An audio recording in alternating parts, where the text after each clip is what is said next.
Cessna Aircraft, the leading designer and manufacturer of light and mid-sized business jets.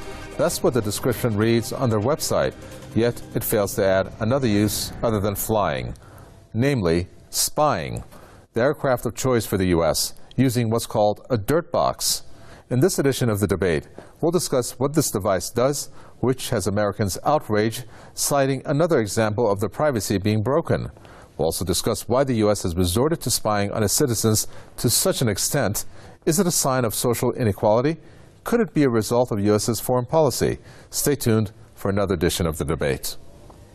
Law enforcement authorities have a new high-tech tool in their arsenal. A new report has revealed that the U.S. government is flying a fleet of Cessna airplanes throughout the country to gather information from cell phones. The fleet is armed with a high-tech surveillance gear called Dirt Box, which mimics signals from cell phone towers. This program in operation. Mobile phones, which are automatically programmed to connect to the strongest tower signal, are then tricked to send in the unique registration information.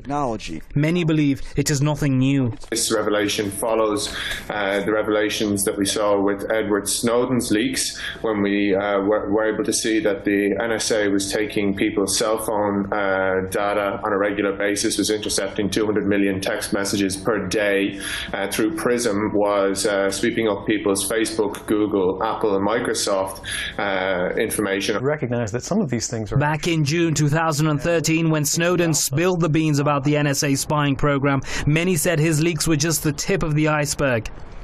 Months later, the world found that Washington had conducted a mass surveillance operation that covered foes and friends alike. The U.S. government, as in the case of NSA mass surveillance, justified that its spying programs are in compliance with the law and it helps the law enforcement agencies to catch criminals and terrorists. By and large, most people are falling for the ruse that this is done to combat terrorism and crime, because clearly this is mostly done for purposes of extortion and economic espionage. According to a report, some members of U.S. Congress have been informed about such programs, but they remain silent about the spying abuse. And it begs questions of us as ordinary citizens, what kind of society do we live in? We're told very regularly we live in these liberal democracies where our political elites represent us, but I don't think liberal democracies or democracies of any kind have a need for the government to spy on its citizens. After Snowden's revelations, it was hoped that the U.S. intelligence surveillance practices could be curbed, but the methods that Washington is using are becoming more sophisticated, more complex, and running even deeper than before. Analysts say only real popular movements could change the so-called liberal democracies. What we will need is genuine democratic movements in the West to challenge the rights of governments to hold information about ordinary citizens without our permission.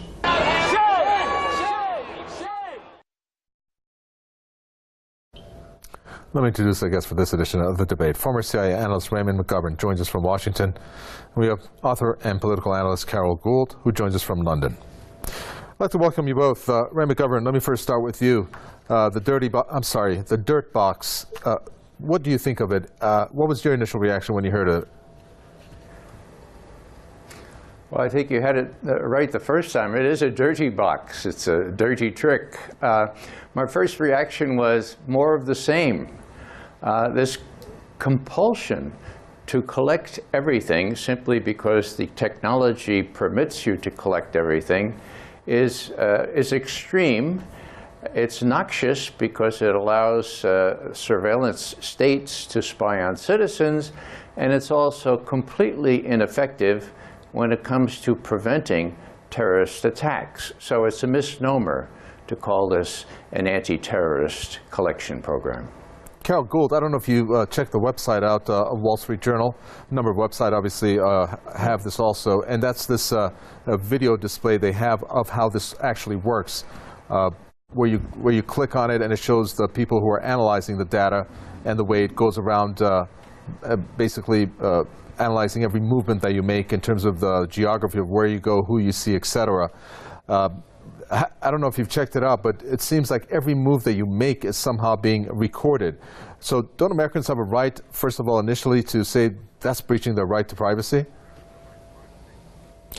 Well, yes. According to the data from the Wall Street Journal, the technology can allow the investigators to pinpoint a person within 10 feet of an actual room in the building. So it is a very sophisticated form of technology.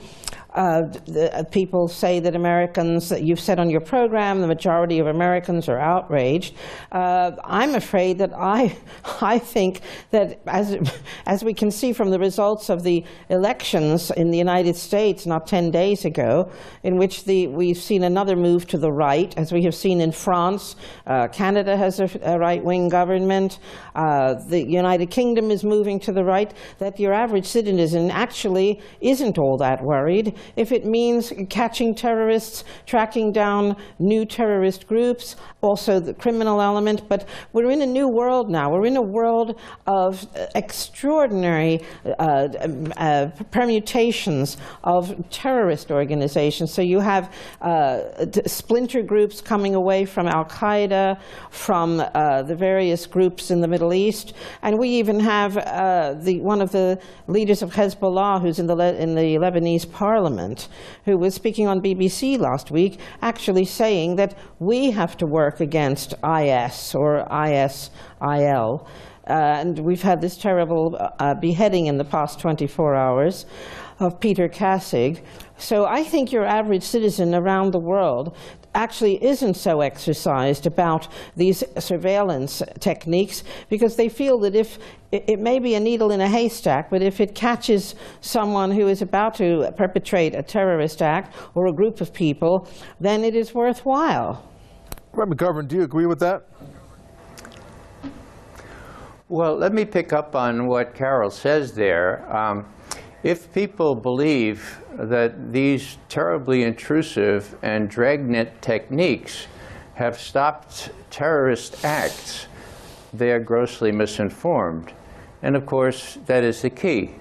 They are, indeed, by the mainstream media, so-called, grossly misinformed. There have been at least 3 panels set up, one by the president himself, one by the privacy group that was set up after 9/11, and another one. And they all concluded that not one, I repeat, 0 terrorist attacks have been prevented by these completely intrusive means. Now, why is that? Well, you can collect the haystack and you can look in the needle. You might find the needle, but it's just like fingerprints, you know? Now, fingerprints on the window of the teller in the bank can be very good to find the thief or the robber after the deed is perpetrated. Not one set of fingerprints has ever prevented a bank robbery. And so are these techniques useful after an act of terrorism occurs?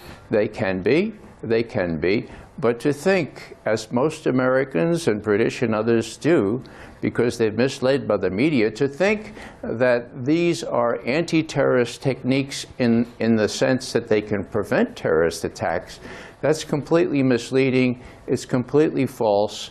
And the officially regulated, the officially established investigative activities have proved that. Last thing here, the head of NSA, a fellow named Keith Alexander, bragged to one congressional committee that this methodology had stopped 54, count them, terrorist acts. Next time he came, he said, well, maybe 1. It turned out that that 1 was simply detecting the transfer of $8,500 to a terrorist group in Somalia. And you know, whether that prevented a terrorist attack, I don't know. So these people not only mislead, they lie through their teeth. The proof is in the pudding. These methods do not stop terrorist acts. Carol Gould, from what I gather from what Raymond McGovern said, obviously his last sentence speaks volumes there. So what do you think? I mean, you know, amassing all this information, and yet it doesn't prevent a terrorist act from happening. Well, there has been discussion in Britain in recent weeks by the security services with the government that it is almost impossible to break into what are called direct messages, DMs, which people use on Twitter. And they communicate with one another either on their computer or on their iPhone or BlackBerry. And certainly the intelligence services in Britain, who have been very successful in thwarting some major terror attacks through the methods that they use, including the Blue Water Shopping Center attack that was thwarted, the fertilizer bomb attack, the liquid bomb attack on the aircraft in 2006. So the British security services have been quite successful in thwarting some major attacks that would have killed tens of thousands of people. So I accept what Mr. McGovern says, that it is, as I said at the beginning, it is a needle in a haystack. But on the other hand, I don't think our discussion here is so much about the efficacy of the method. It's that Americans and people from other countries, the ordinary citizens, feel that whatever the organizations there are, the agencies who are there to protect them, that they should be given carte blanche. I think this is actually a sentiment amongst the majority of people.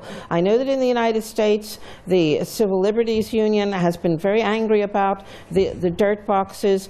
Senator Markey, the Democrat from Massachusetts, has in the past 24 hours asked the Justice Department, the Attorney General Eric Holder, to justify this activity. But I would say that the majority of citizens of countries around the world now are saying whatever method, even if you find one terrorist or one major criminal in 100,000, that they should go ahead with this. This has been going on since 2007. So it's nothing new, the dirt box method from 5 major airports across the United States. But I think we're talking more about the attitude of the average citizen. I don't think there is the outrage that Mr. McGovern and the people that he represents see. I think the people who are against these methods are in the minority now. We certainly saw that in the election results in recent weeks in the United States, well, Ray McGovern, which is a move to the right. Ray McGovern, what Carol Gould says, I'd like to make a comparison here. I'm going to go back to the options that was visible in that screen where you press play on, I think it was a Wall Street Journal entry in the website. And what it showed was that it had a location for heat map, it said, location by day, trip overlay and locations, proximity correlates. And then it had another one that I found most alarming, examine patterns. It was an actual option. Now, examine patterns, when you go into it and do a little bit of research, means that there's a judgment that comes into play by the officer or the person who's actually monitoring that particular person. They have to draw a conclusion from the activities of who they're surveilling. Isn't that then becomes a matter of how that person is seeing the activities, which then may put that person in jeopardy in terms of being put on a list? I mean, then doesn't that person become a consequence of it were that person to be innocent? And isn't there then the actual topic of privacy coming into play? Sure, and these surveillance people are simply doing their job, of course, but it's in the eye of the beholder, isn't it? And surveillance police and others are going to err on the side of caution, right? And so if there's any possibility that Joe, who had lunch with his sister-in-law, who also had dinner with a known terrorist 3 years ago, that should be enough to get Joe under very, very intrusive surveillance. You know, this all came up after Ed Snowden released his trove of documents. And a very interesting thing happened, which most people don't remember. But the Stasi in East Germany, the people who had microphones on all the time, if you watch the film Das Leben der Anderen, you know, the lives of others, an incredible film, it showed what a surveillance state really looks like. Now, a Stasi veteran, rather senior alumnus of the Stasi, was asked right after Ed Snowden released those documents, his name was Wolfgang Schmidt, by the way, his real name. Wolfgang, what do you say to people who say, I have nothing to fear, I have nothing to fear? And he said, and I quote, it is terribly naive to say that you have nothing to fear. This is why the governments collect this information to use against you. The only way to prevent the information from being used against you is to prevent it from being collected in the first place. Now, let me give you just a couple of real brief examples. General David Petraeus, who had this little love affair and who was communicating with people in Tampa, he deleted all those messages. So he didn't have anything to fear. But when the White House wanted to get rid of him, they got Keith Alexander, the head of the NSA, and Bob Mueller, the head of the FBI, and say, we got to get the goods on this guy because we want him out of there. He's getting too big for his britches. And I don't mean just the Paula, whatever, a Broadwell thing is. He's just getting to be too big. He wants to run for office. We got to get him. So what did they do? They went into all this monitored email and all these telephone conversations. And as soon as the president was reelected, they put it all on the table and said, OK, Dave, it's been real, but you got to go. So that's how intrusive it is, and that's how a person like a four-star general who says, I've got nothing to fear, can be zapped by this. The same thing happened to Elliot Spitzer because the banks wanted to get after him, and they used the NSA and the FBI to derail his investigation of the banks. So it's very intrusive, it's very dangerous, and it's completely against our Fourth Amendment to our Constitution. Carol Gould, there's a vivid display there of what Ray McGovern's point was. Do you have a reaction? Yes, well, I have my own views about Elliot Spitzer. I mean, this man was a hypocrite because he was investigating vice, but by the same token, he was crossing state lines in order to visit prostitutes and to engage in I have nothing against what he was doing, but he was something of a hypocrite. And certainly a lot of women, our opinion of him dropped when this scandal was revealed. He's doing very well. He's back on television.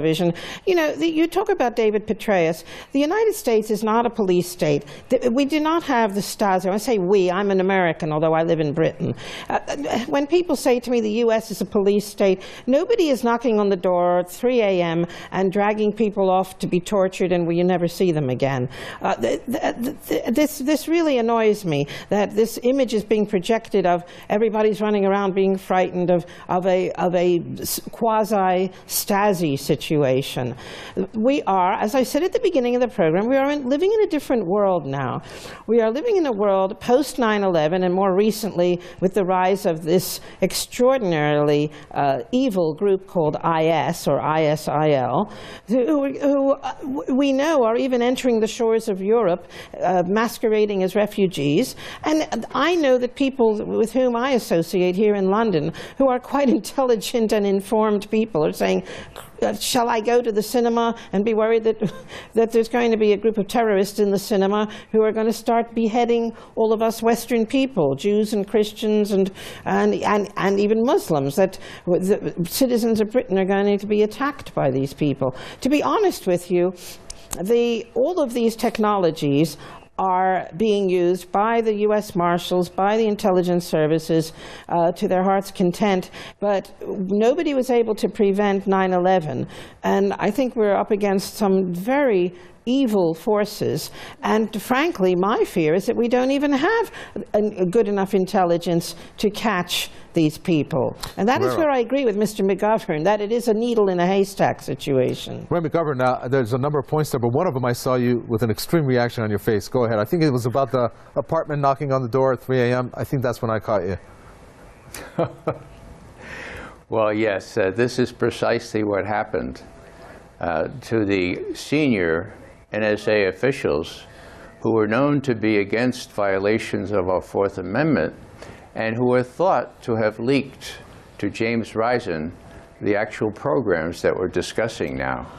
Bill Binney, for example, senior technical director of NSA, was in the shower when the FBI came in at gunpoint, pointed guns at his children and his wife and at him before he got out of the shower. So yes, they are knocking on doors and they are coming in. Now, are they putting us in concentration camps? Not yet, but they have revised the Posse Comitatus Act to allow them to do that if need be.